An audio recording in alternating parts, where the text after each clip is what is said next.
welcome to Retech, and today we're going to take a look at the Oric computers again, the Oric One and the Oric Atmos. This was something that was suggested in the comments because it kind of appears that some of you want a little bit more on these machines. I don't think there's a massive amount out there for the Orics, and also it would also allow me to put in the bits that I didn't put in last time because I thought the video was maybe getting a bit long, so I left a few bits and pieces out, and it kind of appears that you guys want this. So what I'm going to do is I'm going to include it today, but we're going to take a look at the Oric One and the Oric Atmos briefly and cover the differences that has been mentioned in the comments, and that's something I would like to kind of cover.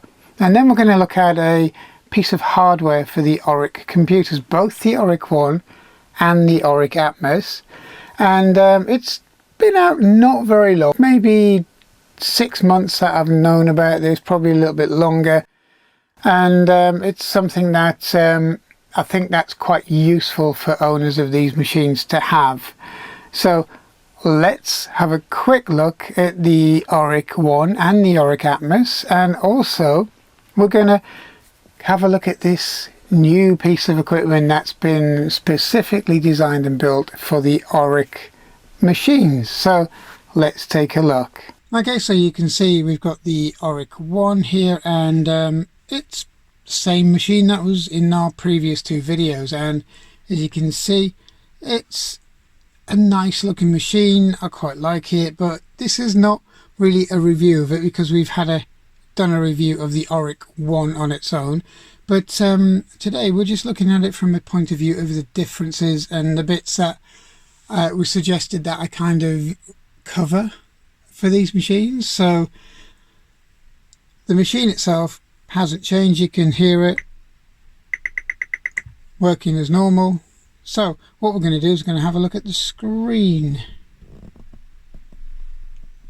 As you can see on the screen, we have Oric Extended Basic version 1.0, and it's 1983 Tangerine, and it's got just under 48k free, so that's a lot of memory free. 47,870, which is how many bytes it has free to use, which is quite good. Now let's have a look at the Oric Atmos. Okay, so you have the Oric Atmos, you have Oric Extended Basic 1.1, and you've got 37,631 bytes free with the Oric Atmos. That seems to be kind of a downgrade from the Oric One, but it is actually usable. You know, it's not really enough to kind of worry about, but you know, it just shows you there is a little difference on the ROMs and on the way the memory's being accessed and banked on these machines. It's only slightly different, but it's, you know, it is a difference, which it was kind of pointed out because it was something I actually forgot about, because it was a long time ago these machines were out originally. But yeah, there is a slight differences, and journalists at the time did pick up on that when this machine, or the Atmos, was originally launched. That's the major difference. Everything else that you see is exactly the same. Now, as an aside to this machine, this is the Oric Atmos that was used in the previous video, but like all of these old machines, this one needs a bit of TLC now. It was working for about 10 or 12 hours while doing the other video and when I had it on and so on, but then when I came to turn it on the next day just to try out our next piece within this video, then we had a problem with the keyboard. What it was, the keyboard wasn't responding and some of the keys weren't working, which is why when you look at this machine now, it is on. So if I point down, you can see the Atmos beside it, you can see the Oric One here, and you can see the Atmos's motherboard is up the wrong way, but it's just for ease of use to film. And you can kind of see there's no keyboard or nothing attached to it. And the biggest reason for that is that we had keyboard failure on this machine, and the keyboard, although looking largely intact, okay, has a controller chip that was playing up, but also it had a lot of cracking on its board as well, and that was causing issues with keystrokes. So top row or the top segment of this keyboard wasn't working properly, or decided it'd given up and so on. So when I took it apart, I kind of found issues all over this machine, because this machine hadn't been taken apart previously. It was still intact with the seal on it, but there were various issues with this board, and it's all down to age. It's literally all down to things kind of getting dry and starting to crack and fail and so on. Now, the biggest problem is with the row on the right hand side of the keyboard not working was this here. There's I had to run a solder joint between here and the trace, simply because the trace had given up. The trace had actually peeled away from the backing, or the fiberglass kind of backing on here, so it wasn't doing its job. And then also you can see this is going to be a link wire from this trace, because it had done the same here, and I've had to take out the ribbon cable, because as soon as you start playing with these, the ribbons are very flimsy and it started to crack, so it's got to have a new ribbon cable in, and it's got to be all soldered back together and checked for continuity, and then hopefully put back together as a Oric Atmos. But makes no difference, because I've tried it out with the keyboard from the Oric One, which is a direct replacement. You can actually plug it into the standoff, and it works fine. And if you do it on the underside of the board, obviously it works fine. It's a little shorter than the actual connector on the Oric One, but it still works, and it still gets a good keyboard connection, so you can test the keys out, because as we'll see in a second, there is very little difference. So here we have the Oric Atmos, which, if you can hear that slight ticking, basically it's just the speaker. You don't normally hear that when the machine's running normally, because it's isolated underneath the machine. And then you have the Oric One, and the bases are exactly the same. The other difference is, well, there isn't many really, to be honest. Ignore the missing processor out of here, because that's where your 6502A sits. And again, this has a similar problem to the other one we restored, which is here. Whereas this time it was the 6502 that overheated instead of the 6522, which, okay, so it's not a big deal. It's just an easy desolder. So I'm in the middle of fixing this board anyway. But what really wanted to show you is that you have an Oric One, and this one has standard extended basic version 1.0, and that is here. Okay.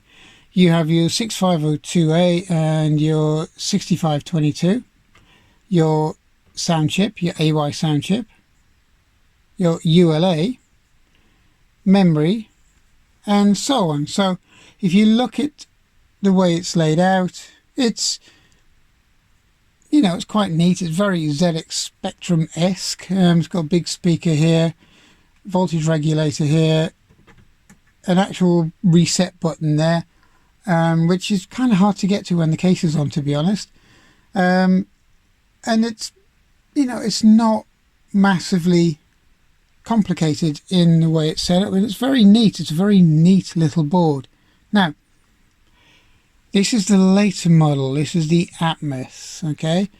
But on the board it says Oric One, which I'll show you in a second. On the board it says Oric One.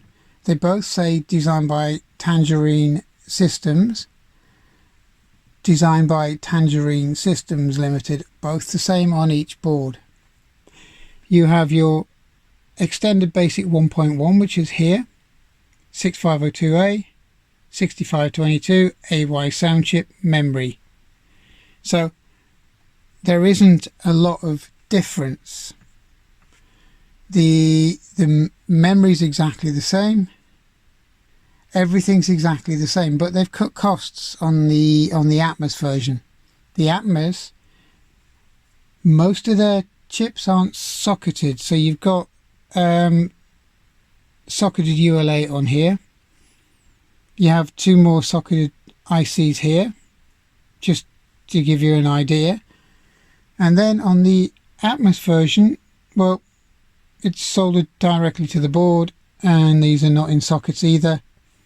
So there are minor differences, but I think that's more of a cost-cutting measure than anything else, because the boards are pretty much exactly the same. They will do the same job, they will run the same software, they will both be able to run each other's version of BASIC. So if you take the ROM from the Oric one and stick it in the Atmos, then you have an Oric one. And if you go from the Atmos to the Oric one, then you have an Atmos instead of an Oric one. They are the same board. And what's quite surprising is what you may find is that the Oric one, this one here, is actually a newer board than the one that's in the Atmos, because the revisions are a step down. You have issue 4 on here and issue 3 in the Atmos. So the Atmos was kind of mix and match. It was a bit of a mix and match kind of system, really. The bottom of the tray is the same apart from the colour. So everything's just about interchangeable. There's nothing that you couldn't really swap from one to the other and not expect it to work. So every time if I swapped a component from the Oric 1 to the Atmos, it would work.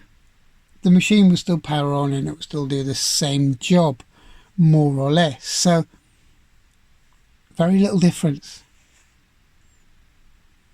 It was almost as if you took a ZX Spectrum and stuck it in a ZX Spectrum Plus case.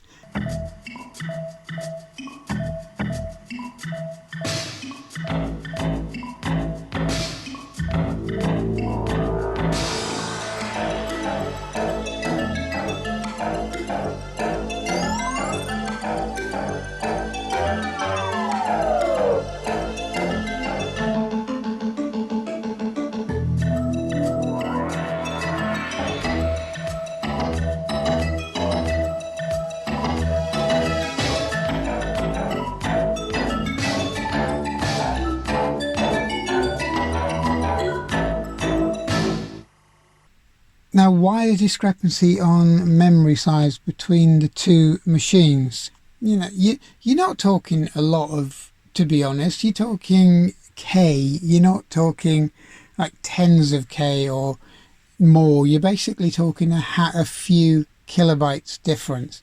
And that again was the way the actual extended version of the ROMs in the Atmos worked. It used slightly more memory because it had extended functions, and it also had an upgrade to make the way the loading and saving and verify work a lot better than apparently in the Oric 1.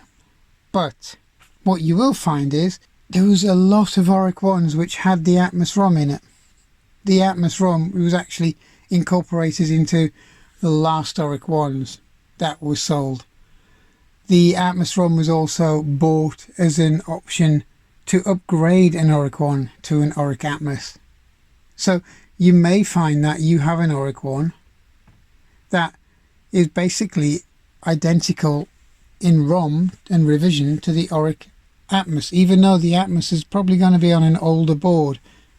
Kind of doesn't make sense in a way, because they obviously had a lot of older boards to use up, and then they just incorporated them into a new shell.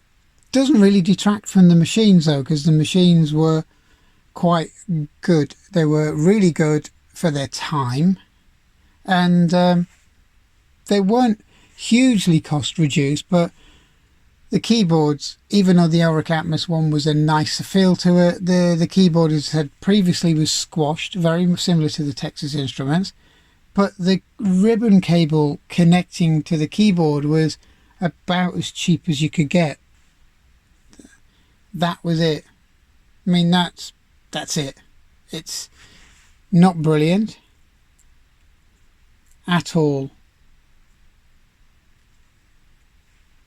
And the oddest thing that you'll find on the Oric Atmos is that you have a connector that is 1 pin too long.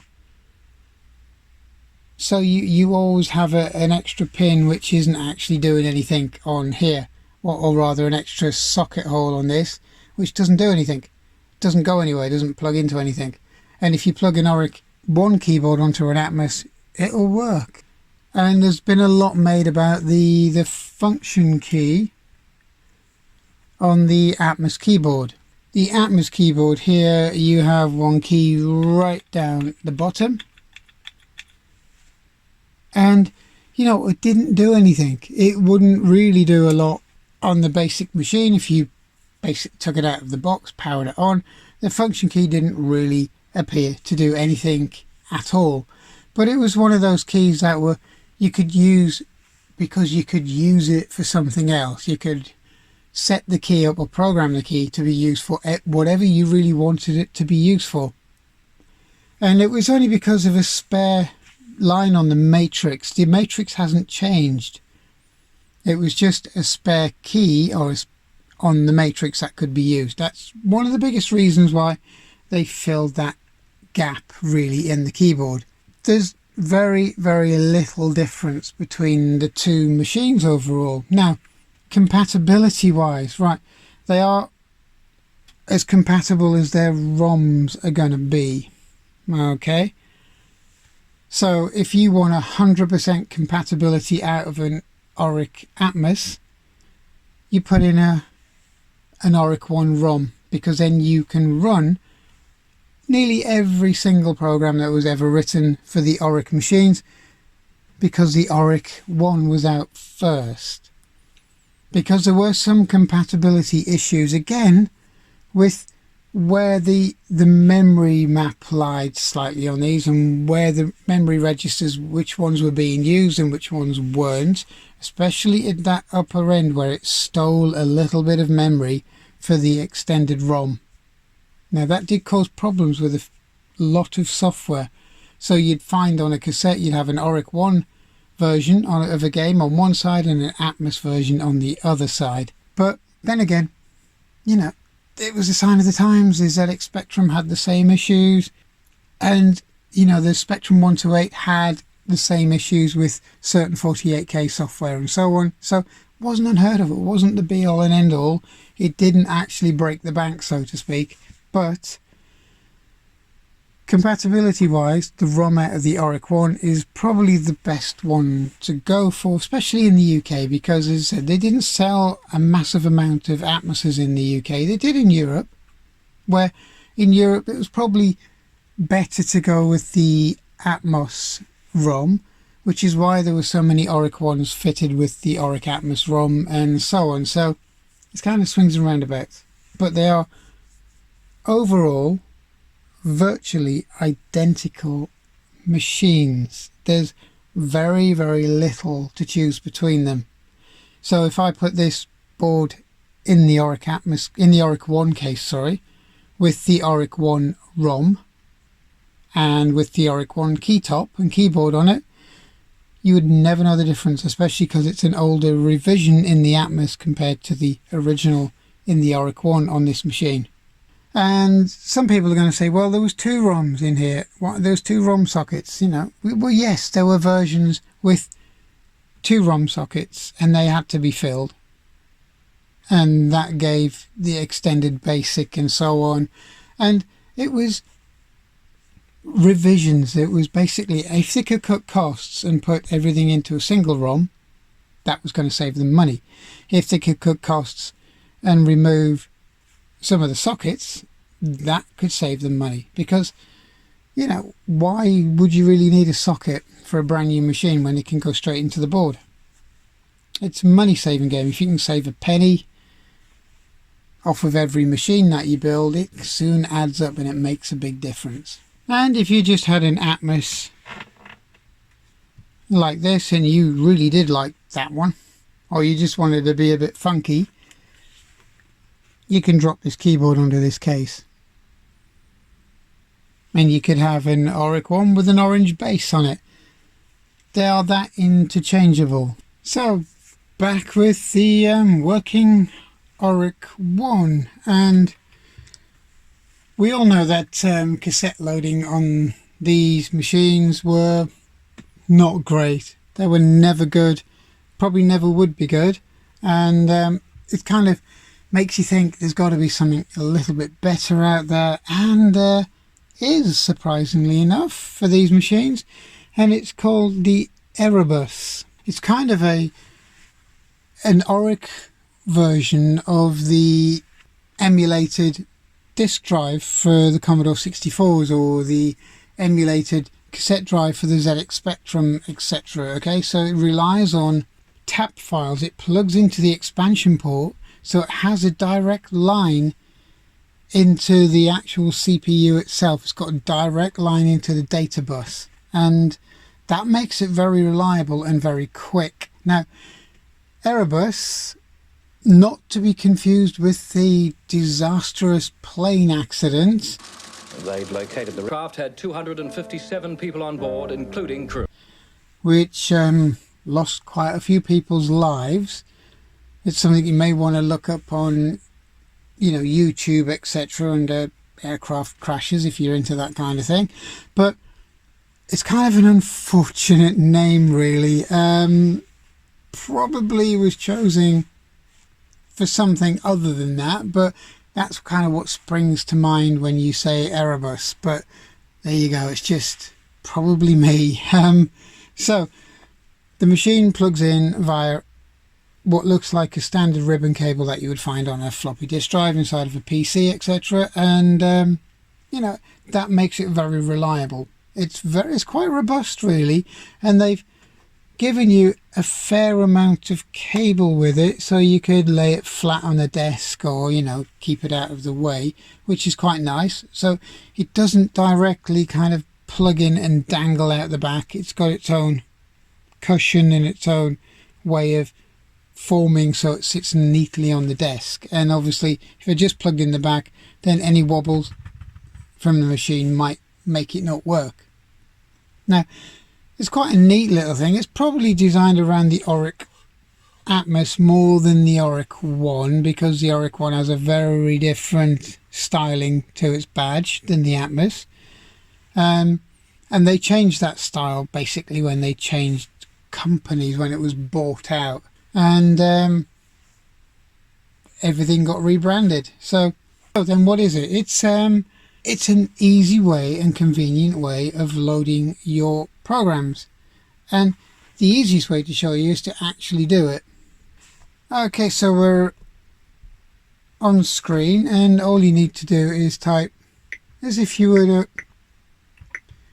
go into loading a standard cassette. Okay, and as soon as you press return, you get the list of software you have on this device. So basically what you need to do is you need to copy your files in tap file version onto the SD card within this device. Now, this device will only support 2 gigabytes. It won't support anything above that, but at the end of the day, for an Oric one, I think 2 gigs more than enough. So once you've got your whatever you want installed on here, all you do is very simple. You just scroll up or down to whatever you need. So let's select that file. It says it's going to load, and it's just a music player.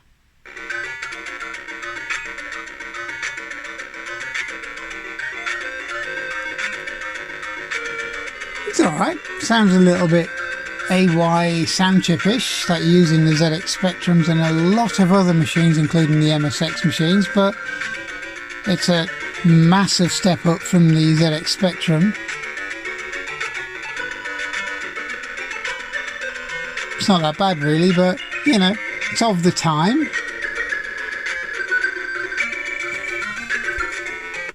Okay, so then you go back to the main menu and you want to choose a different machine. Basically, it's always C load, double inverted commas, and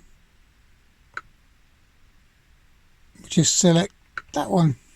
And it's not massively fast, but it's about 20 or 30 times faster than your cassette, which is good. And then you have Ghostman.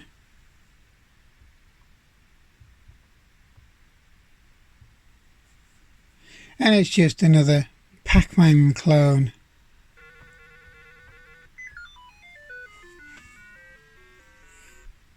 You see how rapidly the data got into the machine. Now, what do I think of this Erebus device? It's quite nice. It's quite neat. It's well done. I've had it apart, and it's it's very well put together. Good. I mean, I don't really think you'd need more than 2 gig on an Oric One. There wasn't a vast array of games or programs for it, so you could probably fit everything you needed on a little 2 gig card.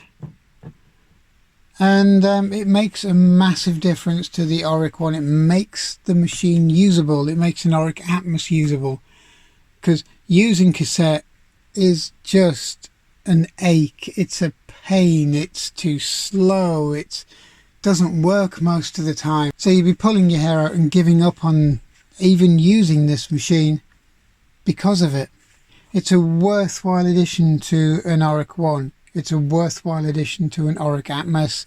It's generally something that you should have now, because even if you have cassette tapes, you should be storing them away and kind of preserving them and putting everything on SD card, because it's more convenient, and also it'll keep your valuable cassette software in a more usable condition for longer. Okay, so I hope you enjoyed that, and there are a few very minor differences between the two machines, something I touched upon in my last video, but as I said, I thought it was getting a little long, so I didn't go cover everything that I could have covered. But also, these machines are a little bit on the fragile side, and you know what, these seem to last a whole lot better than the later Oric machines, because it appears that they were kind of mix and match. There was a lot of older stuff used in the Oric Atmos. Not so sure why, because the Oric One was out a little while before it. Maybe they had stocks of old stuff that they kind of needed to offload somehow or reuse or get out there, but at the end of the day, the machines are very close to each other, and it's only tiny bits of incompatibility which kind of causes issues. But then again, it wasn't the first machine to be upgraded in brackets, which then had problems with previous machines. Sinclair's done it, Commodore's done it, nearly every computer manufacturer of the time did it, so it wasn't uncommon. So thanks for watching. I hope you enjoyed this, and we'll see each other hopefully on the next episode, so please subscribe. Thank you.